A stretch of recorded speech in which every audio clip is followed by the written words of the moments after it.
Je préfère, moi, le collaborateur qui va être un tout petit peu plus déstructuré, mais qui aura son petit côté en plus, qui va aller chercher un peu plus, qui va peut-être détendre le client et qui sera moins dans une relation standardisée. Moi, quand j'appelle un service client, j'ai envie d'être en contact avec un humain. Sinon, je vais sur internet, hein. Ouais. Mais Donc c'est vrai que je connaissais dans un centre de contact, là, quand, chez un gros éditeur chez lequel je travaillais, il y avait Olivier qui avait un petit accent de Marseille du Sud. Et mais c'est vrai voilà. qu'il disait, mais tu sais, mon accent, en fait, il m'aide parce que les gens, ils trouvent ça sympa. Ils disent, ah, vous êtes d'où? Moi aussi, je suis du Sud, machin, etc. Et en fait, c'était un des meilleurs vendeurs parce que tout simplement, il Ben arrivait à oui. créer ce petit lien.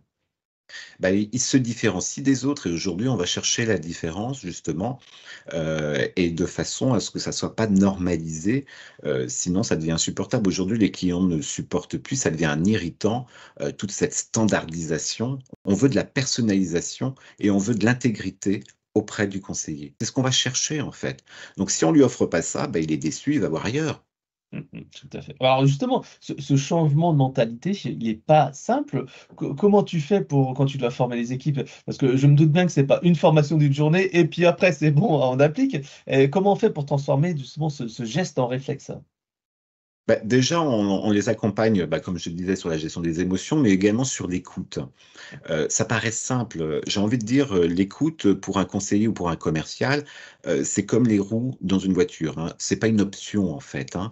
Donc, c'est vraiment comment j'écoute mon client et j'écoute les attentes relationnelles. Souvent, quand j'accompagne des collaborateurs en entretien, en face à face ou au téléphone, je me rends compte que finalement le collaborateur va parler 70 du temps et on va laisser que 30 du temps au client. Beh, qui écoute qui là? Donc, il faut rééquilibrer, en fait, cet espace de dialogue et pour équilibrer, bah, c'est encore, bah, pour montrer, pour parler, faire parler l'autre, eh beh, il faut qu'on lui pose des questions et donc ça va être des questions, mais pas uniquement fermées où le truc, voilà, où on valide des choses. C'est aussi, bah, lui poser des questions ouvertes pour aller chercher ses attentes relationnelles. Et puis, on va travailler également sur, l'assertivité parce qu'on n'a pas tout accepté de la part du client, hein. Moi, j'ai jamais dit que le client était roi, hein, et encore moins pharaon. Donc le client, en fait, il a des droits, mais il a aussi des choses à respecter. Donc faut aussi lui faire passer des messages, mais avec assertivité. Et puis, j'ai envie de dire, c'est aussi donner une certaine souplesse et nous, dans nos formations, on va tirer le meilleur de chacun, c'est-à-dire que chacun a des forces et ben, on va s'appuyer sur les forces. On a souvent tendance à aller s'appuyer sur les axes d'amélioration en disant: «Hey, il faut que tu progresses ci».